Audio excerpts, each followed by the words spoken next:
बहुत पुण्य करने पड़ते हैं, तब जाकर के ठाकुर जी सूत्र प्रदान करते हैं। हर कोई अर्जुन नहीं बन जाता। महाभारत में गीता का ज्ञान ठाकुर जी ने कहा, लेकिन सुना केवल अर्जुन ने। अर्जुन का नाम अर्जुन क्यों? अर्जनात अर्जुन, जो अर्जन करना जानता है, जो इकट्ठा करना जानता है, जो संभालना जानता है, उसको अर्जुन कहते हैं। उसने ही सुना। और जब भीष्म पितामह ये युधिष्ठिर को बाद में शोक हुआ, जैसा अर्जुन को पहले शोक हुआ, ऐसा ही युधिष्ठिर को बाद में शोक हुआ। ठाकुर जी ने फिर गीता नहीं सुनाई। ठाकुर जी बोले, हम पे यही काम है बस, पहले एक को सुनाई, अब दूसरे भैया को शोक हुआ, अब इसको सुनाओ, फिर तीसरा आएगा उठ के, मैंने नहीं सुनी, मुझे सुनाओ। सोचिए ज्ञान कितना मूल्यवान। ठाकुर जी ने एक ही बार दिया, दोबारा नहीं दिया। लेकिन युधिष्ठिर की स्थिति जब बहुत बिगड़ गई, तब ठाकुर जी बोले, ठीक है, तुम्हारा ज्ञान, तुम्हारा जो अंधकार है हृदय का, वो दूर तो रणभूमि में पड़ा हुआ मेरा भीष्म पितामह दूर करेगा। चलो आज भीष्म स्तुति सुनाते हैं आपको। बहुत सुंदर है। बहुत साल हो गए मुझे कहे हुए भी। सोच के तो हम आए थे कि कल जो ब्रिस्बेन में कथा हुई थी ना, तो वहां हमने 4 भक्तों के लक्षण बोले थे, उनमें से निर्गुण के ऊपर आज बोलेंगे। लेकिन अभी भीष्म पितामह के भाव छू रहे हैं हृदय को, तो भीष्म स्तुति सुनाते हैं, सुनिएगा। महाभारत का युद्ध विश्राम हो गया। युधिष्ठिर अब राजा बन गया। पांडव सब बड़े प्रसन्न हैं और ठाकुर जी द्वारिका जाने के लिए तैयार हैं। बहुत दिन हो गए, अब सब हो गया, सब समेटवा दिया, महाभारत का युद्ध जितवा दिया। अब ठाकुर जी बोले, अब हमारी जाने की बारी है, अब हमें जान दो। लेकिन जैसे ही ठाकुर जी रथ में बैठे तो पहले कुंती रोई, फिर कुंती ने स्तुति गाई। उत्तरा के गर्भ के बालक की रक्षा की वो विषय बड़ा है। लेकिन अब तीसरी बार ठाकुर जी का रथ रुका है। पहले 2 बार रुक चुका है द्वारिका जाने से पहले, अब तीसरी बार रथ क्यों रुका? बोले युधिष्ठिर रो रहा है। तो भगवान ने युधिष्ठिर से पूछा, युधिष्ठिर जी आप क्यों रो रहे हैं? आपके दुख का कारण क्या है? तब युधिष्ठिर जी महाराज कहते हैं, मेरा एक प्रकार से श्रीमद् भागवत में सबसे प्रिय प्रसंग है। सबसे पहले जो मुझे रुचि आती थी कहने में कथा में, वो इसी प्रसंग को आती थी। तो बहुत कह लिया तो फिर कथाओं में धीरे धीरे इस प्रसंग को कहना कम किया। लेकिन आज आप सबके बीच फिर इच्छा हो रही है तो सुना रहे। युधिष्ठिर बोले, नाथ मुझे नरक जाने से कोई नहीं रोक सकता। भगवान बोले, क्यों? युधिष्ठिर बोले, मैंने कितने बालकों को अनाथ कर दिया, मैंने कितनी माताओं को विधवा कर दिया, मैंने अपनों को मार दिया। अरे अगर दुर्योधन राजी था युद्ध करने के लिए तो मुझे पीछे हट जाना चाहिए था, मुझे स्टेप बैक कर लेना चाहिए था कि भाई ठीक है, युद्ध हम नहीं करेंगे, हम वन में रहना मंजूर है, हम दर दर भटकते रहेंगे, लेकिन हस्तिनापुर के लिए युद्ध नहीं करेंगे। मुझे पीछे हट जाना चाहिए था। मैं भी आगे क्यों आया? मैंने युद्ध क्यों किया? कितनों को मार दिया हम लोगों ने। अब मुझे नरक जाने से कोई नहीं रोके। बंधुओं देखो, मां अगर पास में है फिर भी बालक रो रहा है तो कारण क्या है? कि निश्चित है कि बालक को कोई पीड़ा है, या तो पेट में दर्द है, भूख लगी है, या कहीं उसको दिक्कत है इसलिए रो रहा है। लेकिन मां पास है, पीड़ा भी कोई नहीं है, दर्द भी कोई नहीं है, पेट भी भरा हुआ है, फिर भी बालक रो रहा है। इसके पीछे कारण क्या हो सकता है? कई बार माताएं बहुत ज्यादा श्रृंगार कर लेती हैं तो बालक पहचानते नहीं उनको। कई बार ऐसा होता है। हमारे घर में एक बार शादी थी तो एक हमारी बहन दूर की, उनका बेटा मुझे देखे, तुम थोड़ी देर इसको संभालो, और मैं तो संभालता रहा उसको। थोड़ी देर बाद वो जब निकली तो मैं ही नहीं पहचान पाया। तो बाल उन्होंने विचित्र कर लिए, आंखें नाक सब विचित्र सी। लाओ इसको दो। अब वो जैसे उनकी गोद में गया तो वो ऐसे देखे और फिर मेरी ओर देख करके रोए। मैंने कहा तुमको ही नहीं पहचान पा रहा है। अब ये बात तो हंसने की है, लेकिन यहाँ पर यही हुआ है। युधिष्ठिर भूखा नहीं है, क्यों? हस्तिनापुर का राजा बन गया। अरे राजा कोई भूखा होता है? भूखा मतलब अतृप्ति। युधिष्ठिर को कोई अतृप्ति नहीं है, तृप्त है वो। युधिष्ठिर के पास कोई कमी नहीं है इस वक्त, फिर भी उसके रोने का कारण क्या? और मां सामने खड़ी, मां यानी कि भगवान, पोषक सामने खड़ा है, फिर भी युधिष्ठिर रो रहा है। इसका मतलब क्या है? वो ठाकुर जी के रूप को पहचान नहीं पाया है, उसको ठाकुर जी पे विश्वास नहीं है। नहीं तो साथ में भगवान खड़े हैं, कोई व्यक्ति कैसे कह सकता है कि मैं नरक जाऊंगा?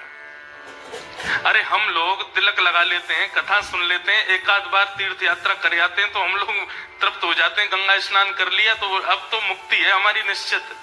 हम इतने से ही विश्वास कर लेते हैं मुक्ति का, और वहां बगल में भगवान खड़े हैं, फिर भी युधिष्ठिर कह रहा है कि मैं नरक जाऊंगा। इसका मतलब क्या है? उसको ठाकुर जी पर विश्वास नहीं। बंधुओं, एक बात हमारी लिख लीजिएगा, भक्ति का जो आधार है ना, आधार बोले तो नींव, जो इंफ्रास्ट्रक्चर पूरा तैयार होता है, उसकी जो नींव होती है, अगर वो मजबूत हो तो कितनी भी मल्टी स्टोरी बिल्डिंग बनी हो गिरेगी नहीं।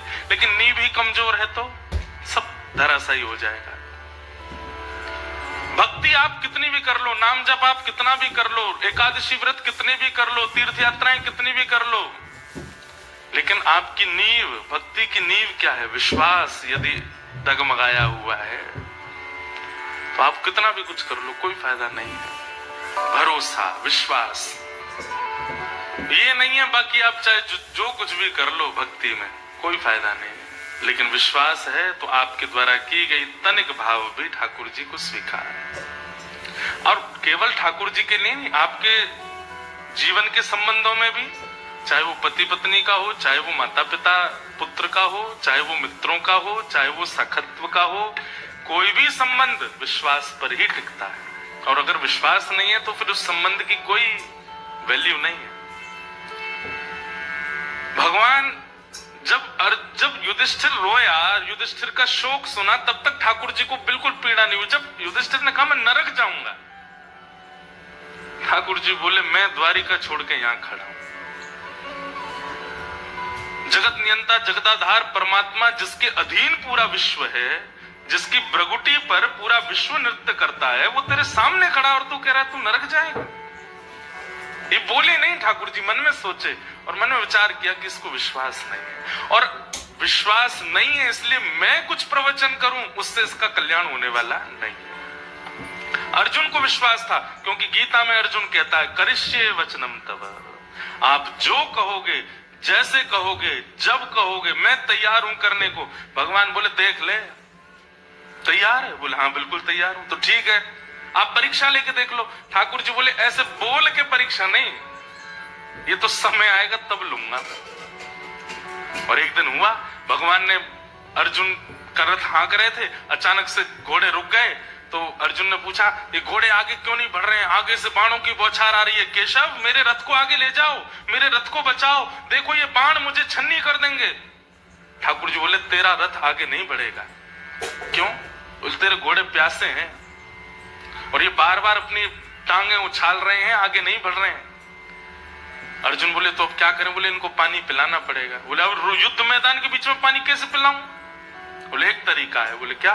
तेरा गांडीव धनुष जो ना, इसमें इतनी शक्ति है कि इसमें अगर बाण भेदन करके पृथ्वी में दागे जाएं तो शायद 2-4-10 बाणों में जल का स्रोत आ जाएगा, और जल निकल के आ जाए, वही जल इन घोड़ों को पिला दो तो ये पी लेंगे, दोबारा इनको रथ में जोत करके और चल देंगे आगे।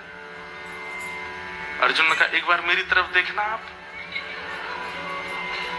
बीच युद्ध मैदान में आप ये बात करने को कह रहे हो? बोले तो और क्या करें, पीछे जा नहीं सकते, इधर जा नहीं सकते, आगे जाएंगे तो मारे जाएंगे। अब यही है एक तरीका, नहीं तो खड़े रहो। ठाकुर जी ने तो हाथ से सारी लगाम छोड़ दी, बैठ गए। बोले अब तू देख ले क्या करना है। अर्जुन बोला केशव क्या करना है, आप आज्ञा करो। बोले नीचे उतरो, बाण चलाओ, पानी का स्रोत निकालो, घोड़ों को खोलो, पानी पिलाओ, दोबारा घोड़े लगा के बैठ जाओ। अर्जुन ने दूसरी बार सोचा नहीं, जबकि मोस्ट वांटेड पूरे महाभारत युद्ध में हर विपक्षी योद्धा की एक ही चाह थी, अर्जुन को मैं मारूंगा। युधिष्ठिर को तू मार लियो, भीम को तू मार लियो, नकुल सहदेव तेरे चल बट में आ जाएंगे, अर्जुन तो मैं ही मारूंगा। और ये बात एक नहीं, हर आदमी कहता था, बोले नहीं नहीं अर्जुन को तो मैं मारूंगा। तीसरा, नहीं नहीं अर्जुन तो मेरा है। वो अर्जुन जो सबका केंद्र बिंदु है। ठाकुर जी कहते हैं यही है, अब तो और कुछ तरीका नहीं है। तो अर्जुन ने भी दूसरी बार सोचा नहीं, तुरंत कूद पड़ा नीचे रथ से। जैसे ही बाण निकाल करके धनुष पर दाग करके पृथ्वी में भेदन करने लगा, जल का स्रोत निकाला, घोड़े खोल करके जल पिलाने लगा।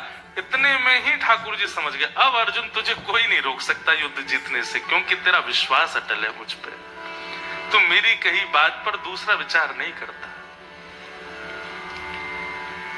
और फिर ठाकुर जी ने उसकी रक्षा की। कैसे? जब अर्जुन घोड़ों को पानी पिला के दोबारा रथ में लगा रहा था, तो अर्जुन ने विचार किया, ये कौरव सब सो गए हैं क्या? इनको दिखा नहीं कि मैं नीचे उतर आया हूं?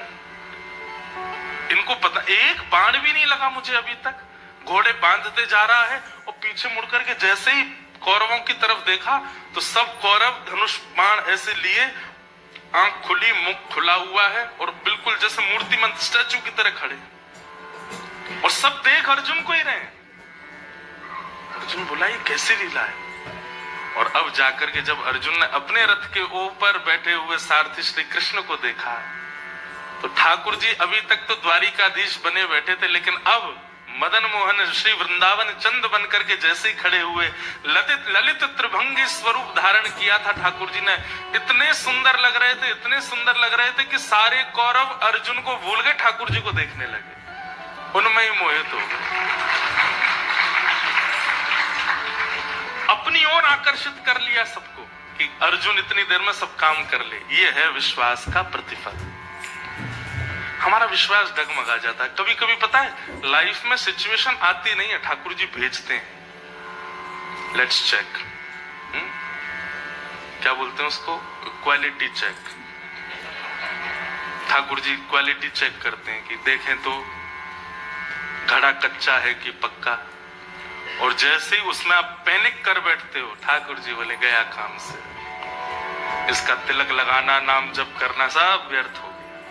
विश्वास ही नहीं है इसको। विश्वास चाहे जो हो जाए बंधुओं, हम तो कह दें तो बुरा नहीं मानना, पैर अलग हो जाए शरीर से, हाथ निकल के बाहर आ जाएं, फिर भी विश्वास मत छोड़िएगा ठाकुर जी।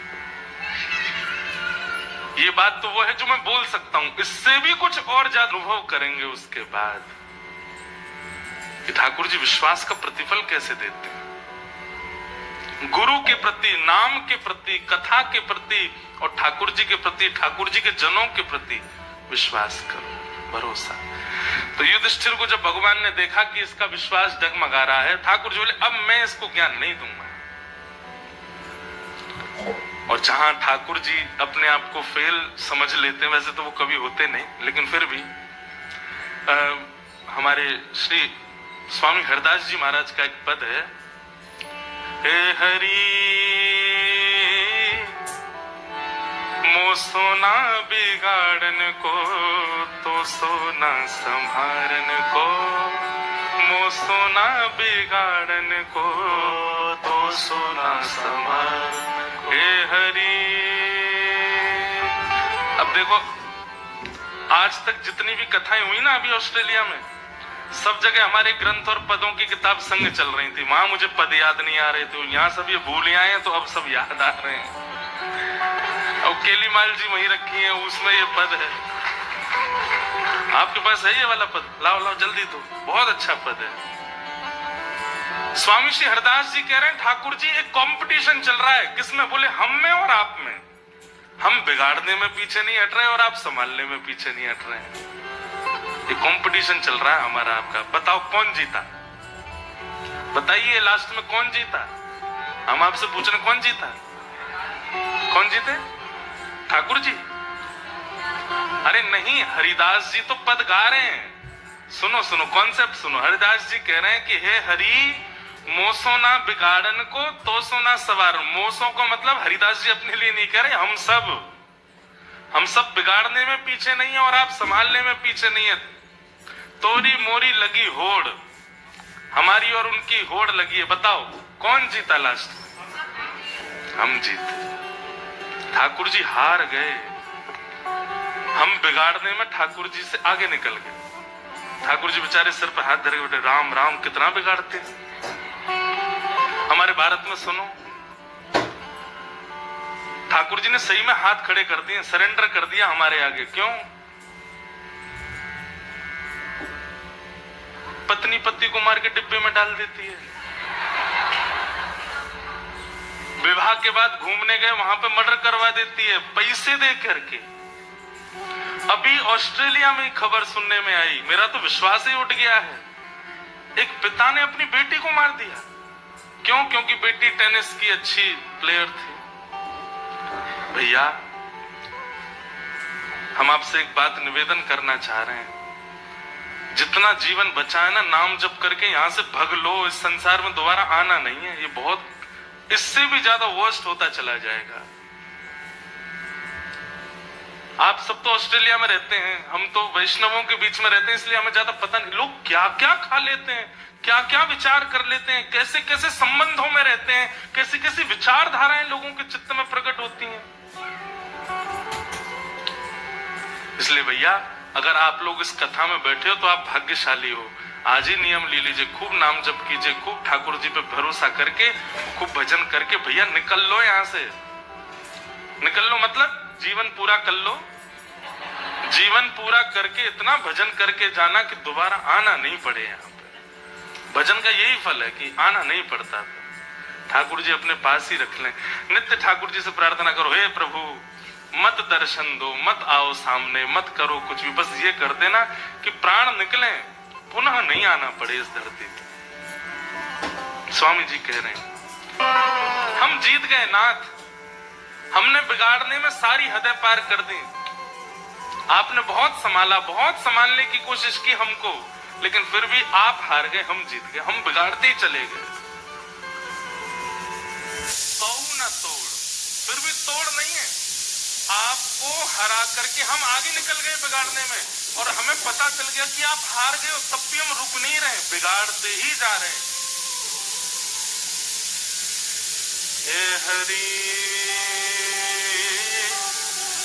तो मुँह सोना बिगाड़न को, तो सोना सवारन को, मुँह सोना बिगाड़न को, तो सोना सवारन। युधिष्ठिर जी के चित्त में जब अविश्वास का दर्शन ठाकुर जी को हुआ, बहुत पीड़ा हुई ठाकुर जी को। बताऊं, मैं यहाँ पे द्वारिका छोड़ के आप बिल्कुल छाया बन के खड़ा हूं महाभारत युद्ध में, और ये कहता है कि नरक जाएगा। ठाकुर जी कहते हैं जहां हम हारते हैं वहां फिर हमारे भक्त ही ठिकाने लगाते हैं। अब हम नहीं ज्ञान देंगे, अब तो हमको भजने वाला कोई इसको समझाएगा, तभी इसके बाद समझ में आने वाली। इसलिए आप सबके लिए, हम सबके लिए ठाकुर जी प्रवचन नहीं करते। रसिकों को प्रवचन के लिए, कथावाचकों को प्रवचन के लिए, हरिजनों को ठाकुर जी चुनते हैं कि भाई तुम ही समझाओ, मेरी बात समझ में आने वाली नहीं है, क्योंकि मेरे प्रति विश्वास में अभी कहीं कमी है। और एक बात स्पष्ट कहते हैं, अगर विश्वास प्रगाढ़ होता तो आपको समझाने ठाकुर जी ही आ जाएंगे। सूरदास के सामने आते थे, कालिदास के सामने आते थे, कृष्णदास, कुम्मनदास, मीराबाई, सबके सामने ठाकुर जी आते थे, क्योंकि उनका विश्वास प्रगाढ़, और जिनका विश्वास प्रगाढ़ नहीं है उनके लिए हरिजनों को आना पड़ता है। ठाकुर जी ने युधिष्ठिर से कहा, अब तो तुमको कोई और समझाएगा। बोले कौन? रणभूमि में मेरी प्रतीक्षा कर रहे हैं बाणों की सैया पर लेटे पितामह भीष्म, उनके पास चलो। भीष्म पितामह का नाम सुनते ही युधिष्ठिर प्रसन्न हो गया। बोले हाँ, वो तो हमारे घर के बड़े हैं। ठाकुर जी बोले हम बे वही समझावे, वो तो चल बड़ो है।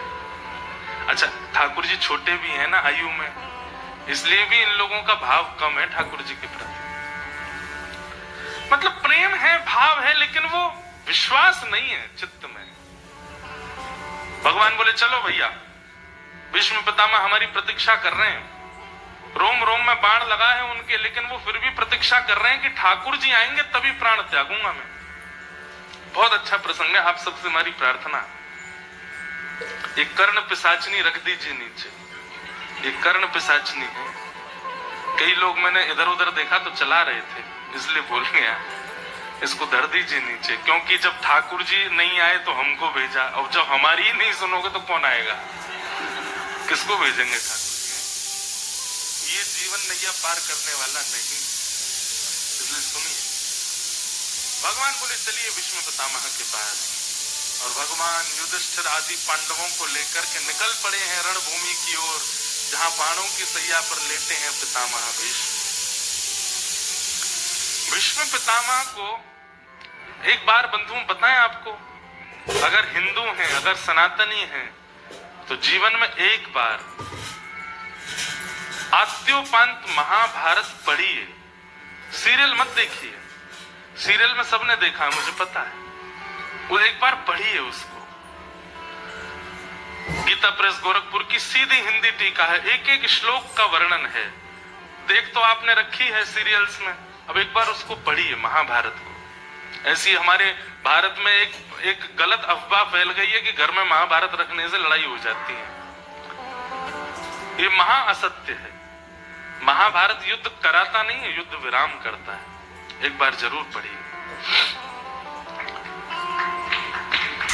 तो निकल पड़े भगवान पांडवों को लेकर के। भीष्म पितामह को बाल्यकाल से इच्छा मृत्यु का वरदान था कि जब तक उनकी इच्छा नहीं होगी तब तक प्राण नहीं त्यागेंगे। लेकिन इच्छा मृत्यु के वरदान में उन्होंने क्या, मैंने एक बार ना कुछ अपने मित्रगण थे मेरे सखा जंतु, में सब उनके बीच में बैठा, तो मैंने कहा एक बात बताओ, मेरा एक क्वेश्चन है आप सबसे। बोले क्या?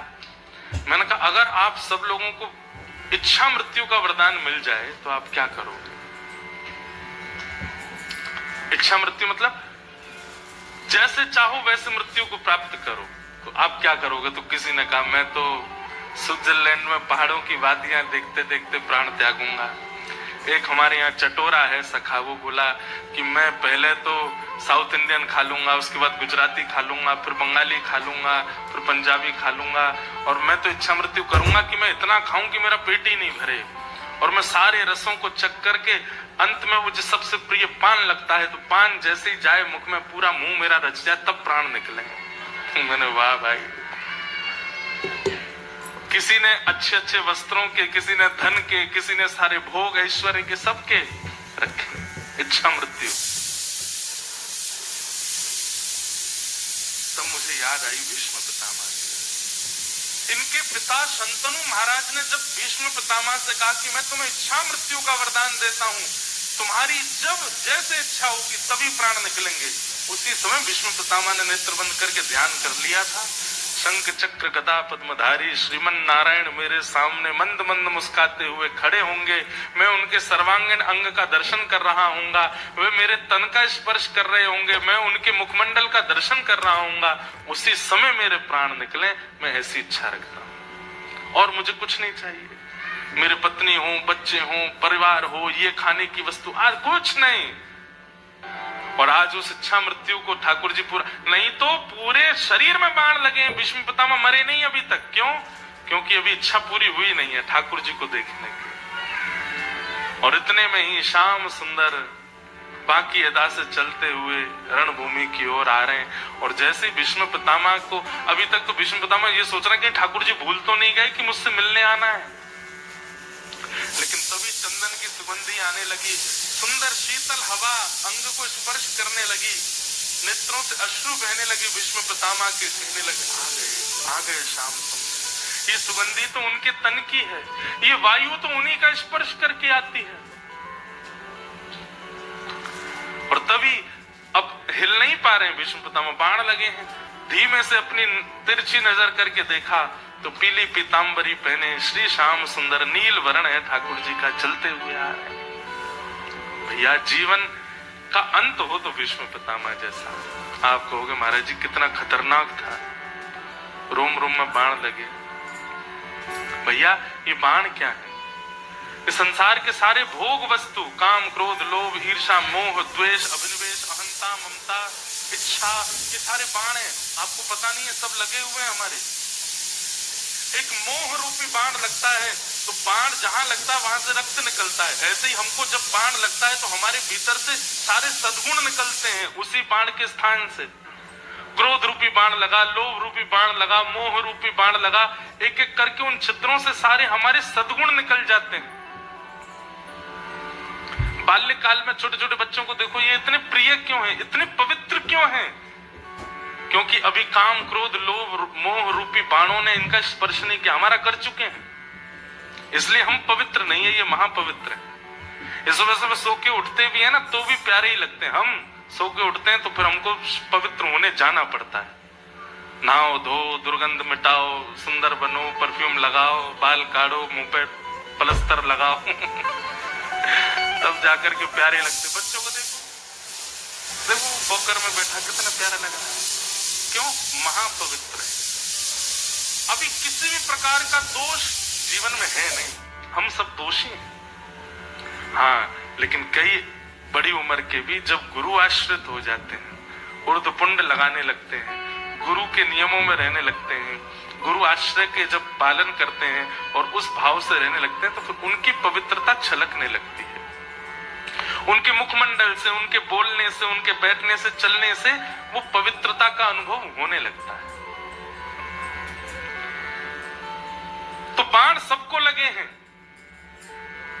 पर भीष्म पितामह जैसा अंत हमारा नहीं होता कि ठाकुर जी सामने हो। ठाकुर जी आकर के भीष्म पितामह के सामने खड़े हो गए। भीष्म पितामह बोले, मैं और क्या मांगू नाथ, आप सामने खड़े। भीष्म पितामह के सामने ठाकुर जी खड़े।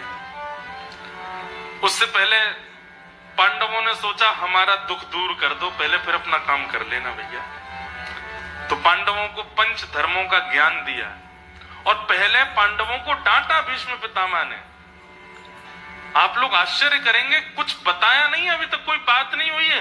पांडवों को जैसे ही देखा भीष्म पितामह ने और युधिष्ठिर की आंखों में आंसू देख करके भीष्म पितामह सीधे उसको डांटने लगे और डांटते हुए बोले, ये आंसू अविश्वास का प्रतीक है युधिष्ठिर।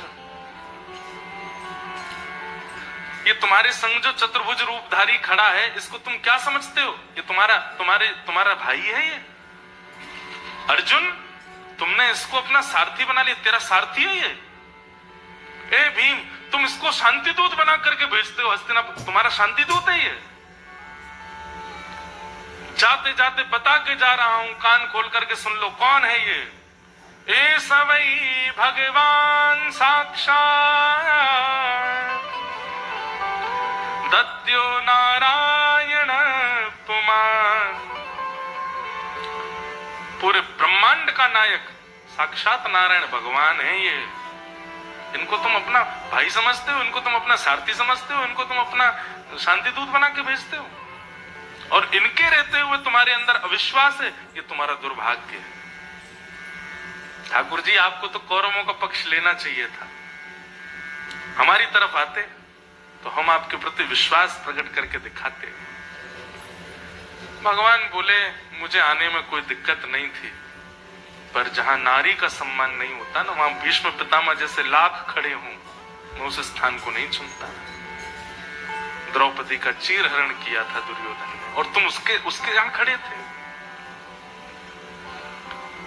भीष्म पितामह सामान्य नहीं है। ठाकुर जी भी वंदन करते हैं भीष्म पितामह को, लेकिन आज भगवान कह रहे हैं, तुम्हारे जैसा तपस्वी, तुम्हारे जैसा गुरुनिष्ठ, तुम्हारे जैसा बाल ब्रह्मचारी भी अगर दुर्योधन का संग करेगा तो गति उसकी ऐसी होगी, देख लो, बाणों की सैया पे लेटे हो।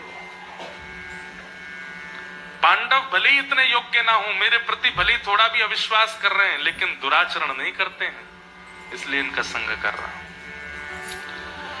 भीष्म पितामह ने पांडवों को ज्ञान दिया, अंत में बोले, अब मैं अपना कार्य करूं। ठाकुर जी से बोले, आ जाओ सामने, मेरे नेत्रों के आ। हरि जी मोरे नैनन आगे रहियो, हरि जी मोरे नैनन आगे। सामने ठाकुर जी खड़े और भीष्म पितामह कहते हैं, मेरी इच्छा मृत्यु है, अब जब तक मैं मर ना जाऊं मेरे सामने ही रहिएगा। एक एक रों को आपके को देखूंगा, नेत्र देखूंगा, नासिका देखूंगा, होठ देखूंगा, आपके सर्वांगीण अंग का दर्शन करते हुए, और अपनी कुछ मन की भावना है वो आपको सुनाना चाहता हूं। और भीष्म पितामह ने यहाँ पर स्तुति गाई, इसको भीष्म स्तुति कहते हैं। अगर कोई व्यक्ति नित्य भीष्म स्तुति गाता है तो तो ये बात कंफर्म है, भागवत जी सामने रख करके हम बोल रहे हैं कि अंतिम श्वास जब कभी भी निकलेगी उससे चाहे 1 मिनट पहले ही सही श्री हरि का दर्शन होगा। हरि के दर्शन के बाद ही प्राण निकलेंगे। अगर कोई व्यक्ति नित्य भीष्म स्तुति का पाठ करता है तो श्रीमद् भागवत में सबसे पहले हमने जो अध्ययन किया, जो याद किया स्तोत्र, वो यही है। अब सब लोग बिल्कुल ध्यान से सुनो, इतनी अच्छी स्तुति है विष्णु पितामह की। व्यक्ति का कहते हैं ना कि अंत भला तो सब भला, जीवन में फिर चाहे जो किया हो सब भुला देते हैं ठाकुर जी। और भीष्म पितामह का जो अंतिम स्तुति है ना, इसने ठाकुर जी का जैसे मानो जैसे चित्त हरण कर लिया हो। भीष्म पितामह कहते हैं, हे नाथ, मैं जाते जाते एक अपना अधूरा कार्य मेरा रह गया है, उसको पूरा करना चाहता हूं। सब लोग इधर देखो, ध्यान से सुनो। भगवान कहते हैं, क्या है तुम्हारा अधूरा कार्य? तो भीष्म पितामह कहते हैं, एक मेरी कुंवारी बेटी है, उसका मुझे ब्याह करना है। और पिता बिना बच्चों को सेटल किए अगर चला जाए तो पिता बड़ा, उसकी आत्मा बड़ी दुख पाती है कि मैं अपने बच्चों को भी सुखद करके नहीं गया। हे नाथ, मैं प्राण त्यागने से पूर्व अपना एक अधूरा काम कर जाऊं, बस अपनी बेटी का एक अच्छे वर के साथ ब्याह कर दूं। आप लोगों को आश्चर्यजनक नहीं लगी ये बात? भीष्म पितामह ब्रह्मचारी, उनकी पुत्री है ही नहीं, लेकिन वो पुत्री संबोधन कर रहे हैं। ठाकुर जी पहले स्तब्ध होकर, वे भीष्म पितामह, तुम्हारे ब्रह्मचर्यत्व की दाग देते हैं सब लोग, और ये कहीं और तुम्हारा चल रहा था क्या? ये घर वाली बाहर वाली वाला चक्कर था क्या कि घर में तो तुम ब्रह्मचारी बने घूम रहे थे और बाहर कहीं तुमने ब्याह कर लिया, वहां तुम्हारे संतान आदि हो गई और तुम हमको बोल के जा रहे हो उसका ब्याह कर दो? भीष्म पितामह मुस्कुराने लगे, बोले कितने कितने सीधे हैं ना आप, कुछ पता ही नहीं है जैसे आपको। बोले फिर भी इसको थोड़ा डिस्क्राइब करो, क्या बात है? तो भीष्म पितामह कहते हैं, नाथ, आपने जीवात्मा को एक बेटी सबको दी है बिना ब्याह के, और उस बेटी का नाम है मति। ये मति हमारी बेटी है, ये जो कहती है हम वही करते हैं। बेटी कौन? जो पिता को अपने वश में रखे। मुझे ये पहनना है तो पिता की थोड़ी प्यारी होती है, पिता का अच्छा ले पहन ले, मुझे यहाँ जाना है ले चली जा, मुझे ऑस्ट्रेलिया में पढ़ना ले पढ़ ले तू। अभी मैं जब आया ना यहाँ पे जिस फ्लाइट में इंडिया से, तो उसमें एक बेटी आई अपने पिता के साथ। अब उसका एक्सेंट ऐसा था, मुझे लगा वो ऑस्ट्रेलिया की होगी। बात कर रही थी, आप फेमस है ना, मुझे आपके संग फोटो खिंचानी में, लोग खिंचा।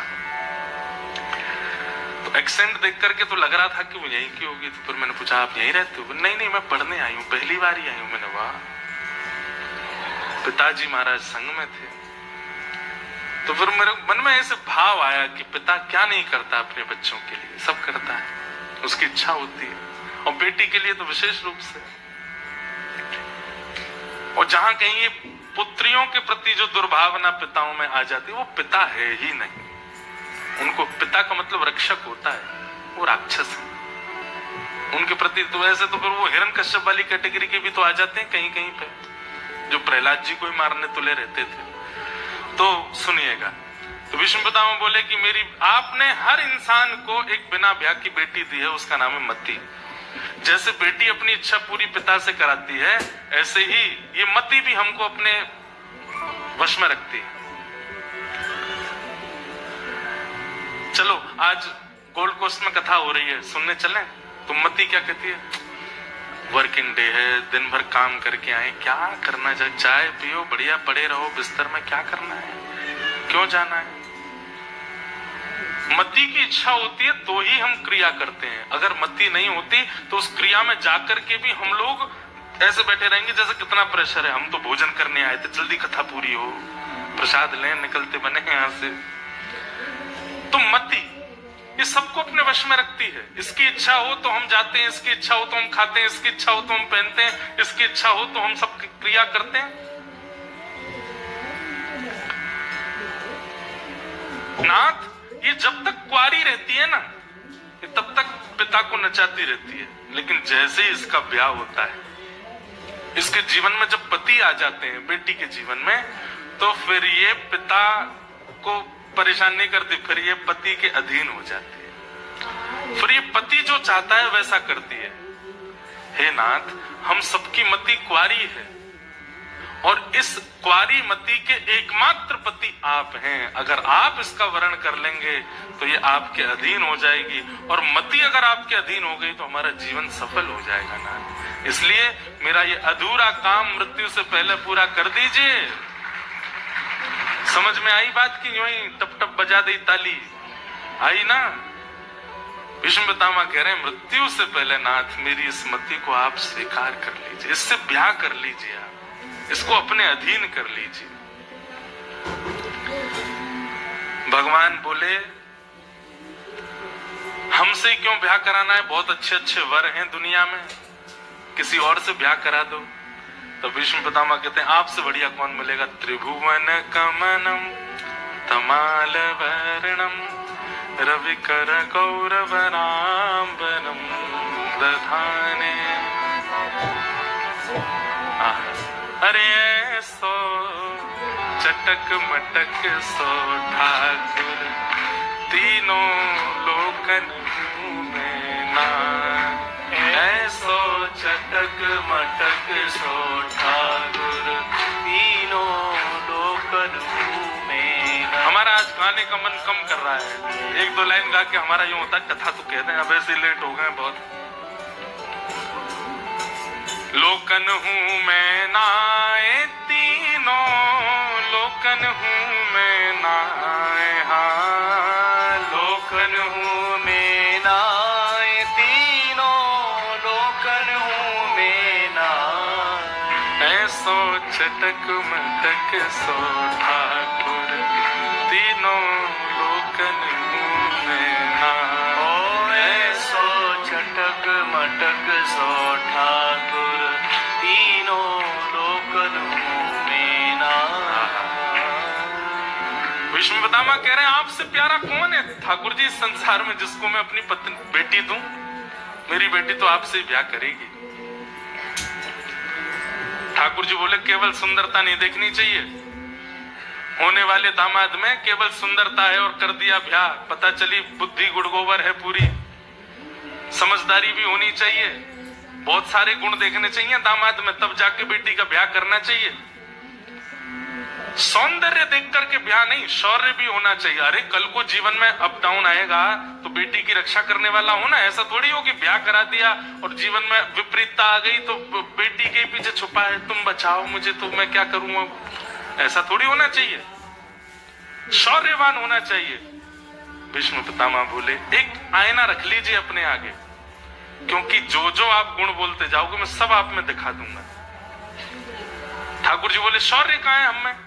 अरे राजाओं के डर के मारे बीच नदी, बीच समुद्र में नगरी बना करके रहते हैं हम तो द्वारिका में। लोग बाग ये कहते थे जब ठाकुर जी थे पृथ्वी पे कि राजाओं के डर के मारे समुद्र के बीच में नगरी बना के रहता है कृष्ण, इसको डर लगता है राजाओं से।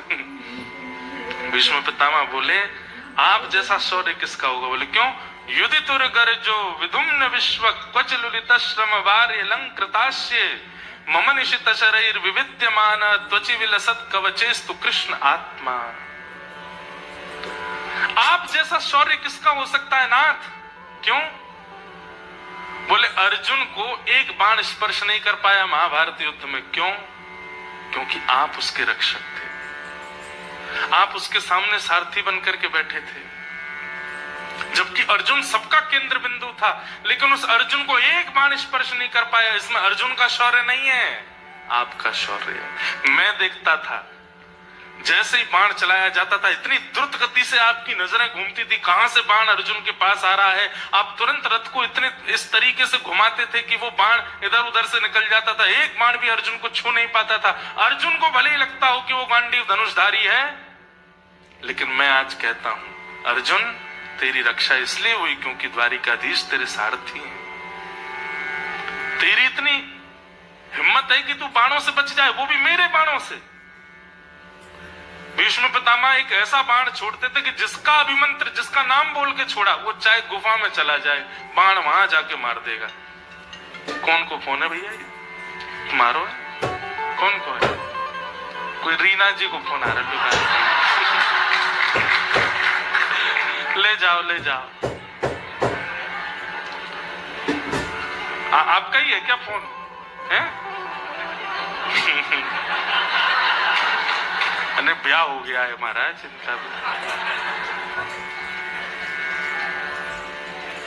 उठा लियो मैंने। जय हो। बोलो वृंदावन बिहारी लाल। वो तो हम कभी कभी सीधे साधे बन के गंभीरता में कथा करते नहीं, तो हमको तो ऊधम ही आते हैं करने। हमको तो लाल जी के संग रहते तो ऊधमों के मन करते रहते। बट ऑस्ट्रेलिया विदेश है, इसलिए हम यहाँ जाना कुछ करते नहीं है। क्या बता रहा था मैं? शौर्य। हे नाथ, आप जैसा शौर्य किसका होगा? ठाकुर जी बोले केवल सुंदरता और शौर्य से काम नहीं चलेगा, दामाद को प्रेमी होना चाहिए। और जैसे प्रेमी शब्द कहा ना, भीष्म पितामह की आंखों में आंसू आ गए। बोले आप बोल रहे हो प्रेमी? नाथ, प्रेम की जो नदी है ना, आपसे ही प्रारंभ होती है और आप में ही रह जाती है। वो कहीं किसी और का स्पर्श भी नहीं कर पाती। हम दुनिया के लोग तो नाटक करते हैं प्रेम का, हमको प्रेम आता है। प्रेम तो केवल आपका है। और भगवान का प्रेम कैसा है? भीष्म पितामह कहते हैं, स्वनिगममपहाय मत् प्रतिज्ञा मृतमधिकर्तुम वप्लुतो रथस्थः धृतरथ चरणो भयाशलतु हरिरिवहन्तुमिभं गतोत्तरीय। आपका प्रेम कैसा है नाथ? महाभारत का युद्ध जब निश्चित हुआ था,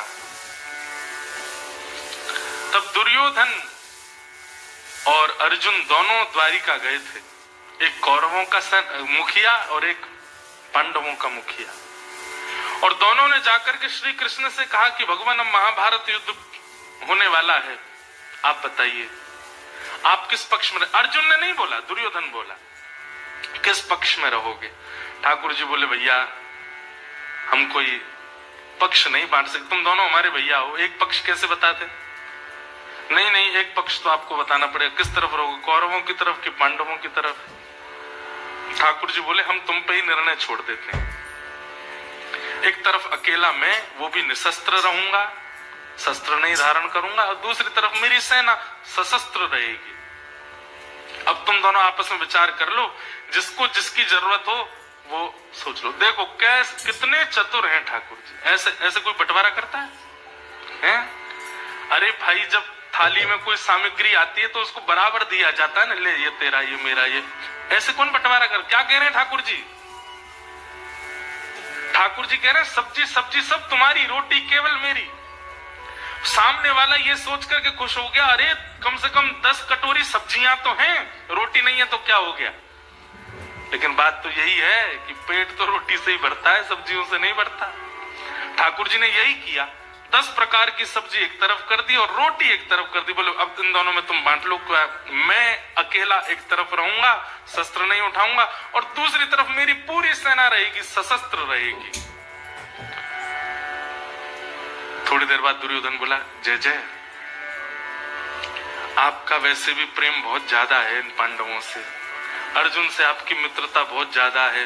कभी कभी हमारे संग तो आप बहुत कम रहे हो ना बचपन से, हमसे कोई गड़बड़ी हो गई तो आपका भोग कैसे बनता है, आप सोते कैसे हैं, आपका बिस्तर कैसा होता है, आपको क्या क्या चीजों की रिक्वायरमेंट होती है, हमको तो इतना पता नहीं है, इन लोगों को ज्यादा पता है। तो हमारी तो ये इच्छा रहेगी आप सुखद विराजेंगे, आप इन्हीं की तरफ जाओ, हमको सेना दे दो। अर्जुन से पूछा, हाँ अर्जुन तुम्हारी क्या इच्छा है? बोले कि मैं राजी हूं, आप हमारी तरफ ही रहो।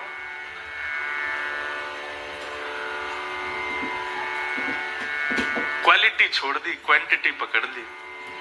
ठाकुर जी को कहा आप जाओ, और भगवान चले गए अर्जुन की तरफ और सेना आ गई पांडवों की तरफ, कौरवों की तरफ।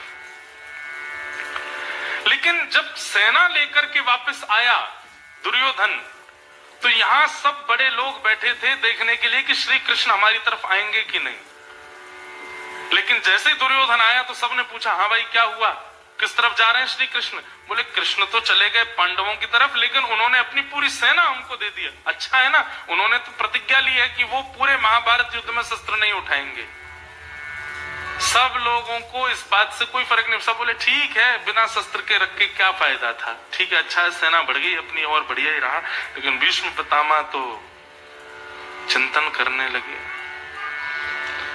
बोले श्री कृष्ण स्वयं शस्त्र हैं, उनको शस्त्र उठाने की आवश्यकता नहीं है, वो स्वयं शस्त्र है। और वो सामान्य शस्त्र नहीं है, वो एक ऐसा शस्त्र है पांडवों के पास कि अगर वो नजर उठा करके देख लें तो जो दृष्टि में आएगा वो उसका नाश है उस दिन। अरे दुर्योधन, ये सामान्य सेना का लोभ, और तू सेना लेकर के आ गया कृष्ण को छोड़कर। तुझे कहा था बार बार मैंने कि कुछ भी हो जाए द्वारिकाधीश को छोड़ करके मत आइयो। अरे काका जी, आप समझते नहीं है, वो निहत्थे खड़े रहेंगे दिन रात, उनकी आरती थोड़ी करनी है। सुख संपत्ति घर आवे, कष्ट मिटे तन का, ओम जय जगदीश हरे, ये तो दुनिया करती है। हमको तो युद्ध करना है ना, सेना की आवश्यकता है। बोले तू नहीं समझेगा, अब तुझे युद्ध बताएगा कि कृष्ण क्या है, वो बिना शस्त्र के क्या कर सकते हैं, देखना तू युद्ध में। लेकिन वे यदि कृष्ण है तो मैं भी भीष्म पितामह, मैं प्रतिज्ञा लेता हूँ, वासुदेव कर चक्र न धरहि तो तुमको मुख न दिखाऊं, लाजत है मेरी गंगा जननी में शंतनु सुत न कहाऊं। यदि महाभारत युद्ध के बीच में प्रण लेने वाले श्री कृष्ण ने कि वो शस्त्र नहीं उठाएंगे, अगर मैंने उनके हाथ में शस्त्र न उठवा दिया तो मेरा नाम भी भीष्म पितामह है। अब देखता हूँ कौन जीतता है। भीष्म पितामह प्रतिज्ञा ले ली, महाभारत युद्ध प्रारंभ हुआ। एक दिन दुर्योधन थोड़ा परेशान हो गया तो चिढ़ करके थोड़ा बोला भीष्म पितामह से कि आप रहते हमारी तरफ है लेकिन भला चाहते पांडवों का है। दुर्योधन की ये बात बहुत बुरी लगी भीष्म पितामह, ऐसा क्यों बोलता? बोले हम मरते जा रहे हैं, आप कुछ कर ही नहीं रहे हो। भीष्म पितामह बोले ठीक है, पूरी सेना मर जाए लेकिन राजा ना मरे तो भी युद्ध राजा के पक्ष में ही होता है। बोले हाँ, अपनी पत्नी को मेरे पास भेज देना, उसको अखंड सौभाग्यवती का आशीर्वाद दे दूंगा, तू अमर हो जाएगा, फिर तेरे को कोई मार ही नहीं पाएगा, तो फिर युद्ध कौन जीतेगा? एक दिन हार करके पांडवों को ही घुटने टेकने पड़ेंगे, यही हो सकता है। दुर्योधन बोला बस यही मैं चाह रहा था कि आप ऐसा कुछ कर दो, अब हो जाएगा काम। बात तो हुई दुर्योधन और भीष्म पितामह के बीच, लेकिन कान सुन रहे थे श्री कृष्ण के। अच्छा, तो ये खिचड़ी बन रही है भीतर। ठाकुर जी भी बोले कि भाई दुर्योधन की पत्नी है भानुमति, और आज रात में अगर भानुमति को द्रौपदी मैंने नहीं बना दिया तो मेरा नाम भी कृष्ण नहीं। आशीर्वाद तो मिलेगा भीष्म पितामह का, लेकिन भानुमति को नहीं मिलेगा, द्रौपदी को मिलेगा। भैया महाभारत युद्ध में बहुत इन्वेस्ट किया ठाकुर जी ने। अर्धरात्रि में ठाकुर जी उठे, ऊंची धोती पहनी, सिर पर स्वाफा बांधा और बिल्कुल ग्वारिया का भेष, काजल बड़ा बड़ा लंबा लंबा लगा करके ठाकुर जी हाथ में लालटेन लेकर के पहुंच गए द्रौपदी के पास। देख रहे हैं चोर कोई देख तो नहीं रहा हमको, सिर पर यहाँ पे कारी कमरी डाल रखी है। द्रौपदी के पास जाकर के सोती हुई द्रौपदी सुता को उठाया, चल मेरे साथ जल्दी। द्रौपदी बोली कहाँ जाना है? बोले भीष्म पितामह का आशीर्वाद लेना है। बोले दिन में ले लेंगे, रात में क्यों जाना है? बोले दिन तक अगर सोती रही तो तेरा भाग्य सो जाएगा, महाभारत युद्ध समाप्त हो जाएगा, चल जल्दी। द्रौपदी को उठा के लेकर के, बहन है ना भगवान की, इतना अच्छा वर्णन है। ठाकुर जी द्रौपदी को लेके चले, द्रौपदी धीरे चल रही थी, उसकी जूतियां फंस रही हैं पैरों में। ठाकुर जी बोले रुक यहीं पे, क्या बात है, क्यों नहीं चल पा रही? बोले मेरे पैरों में जूतियां हैं। ठाकुर जी बोले उतार दे इनको। ऐसे कैसे उतारते हैं? ये पिताजी के पक्ष से आई हैं, इनको कैसे छोड़ दूंगी? ठाकुर जी अल्लाह मुझे दे। तो द्रौपदी की जूतियों को ठाकुर जी अपने पटका में बांध करके, एक इधर एक इधर, दोनों तरफ जूती बांध के ठाकुर जी हाथ पकड़ के, जल्दी चल मेरे साथ। कैसे भक्त वत्सल है श्री कृष्ण। इतना प्रेम करते हैं ठाकुर जी, जिससे प्रेम करने पे आ जाते हैं उसके लिए कुछ भी करने को तैयार हैं। जूतियां अपने दोनों पटके के जोड़ में बांध के, और ठाकुर जी द्रौपदी को जल्दी जल्दी समझा रहे हैं रास्ते में, सुन भीष्म पितामह को प्रणाम करियो, और सुन घूंघट करके जाइयो, उघारे मुख से मत जाइयो, और एक शब्द मत बोलियो। अब तेरा मौन शुरू हो गया, अब बोलियो मत। यहाँ पे भीतर जाना, घूंघट करके भीष्म पितामह को प्रणाम करना। जैसे भीष्म पितामह सिर पे हाथ धर दें, तुरंत प्रणाम करके बाहर आ जाना। कुछ बोले कुछ पूछे तो करके आ जाना, बोलना नहीं है। और ये सब क्यों है, क्या है, कैसे, ये सब बाद में बताऊंगा, अभी बताने का समय नहीं मेरे पास। जल्दी चल। ले गए ठाकुर जी। जैसे ही पहुंचे भीष्म पितामह के शिविर के बाहर, भगवान बोले अब अंदर मैं नहीं जाऊंगा, तू जा। भीतर गई द्रौपदी। भानुमति अभी आई नहीं है। भानुमति कौन? दुर्योधन की पत्नी। उससे पहले द्रौपदी पहुंच गई, और द्रौपदी जैसे ही जाकर के वहां बैठी, भीष्म पितामह ने भजन कर रहे थे, देख लिया कि आ गई है भानुमति। जल्दी जल्दी अपनी माला पूरी करके नेत्रों से लगाई। आ गई तुम, बैठो। हाथ में जल लिया, खड़े होकर के गए, और हे नारायण, अपने संपूर्ण जीवन में मैंने जितना भजन किया है उस सबका प्रताप मैं इस कन्या को देता हूं। अखंड सौभाग्यवती भव। दोनों भुजा द्रौपदी के सिर पर रख करके बोले, तुम्हारा सौभाग्य यानी कि तुम्हारे पति अजर अमर हो जाए, उसको कोई नहीं मार पाएगा।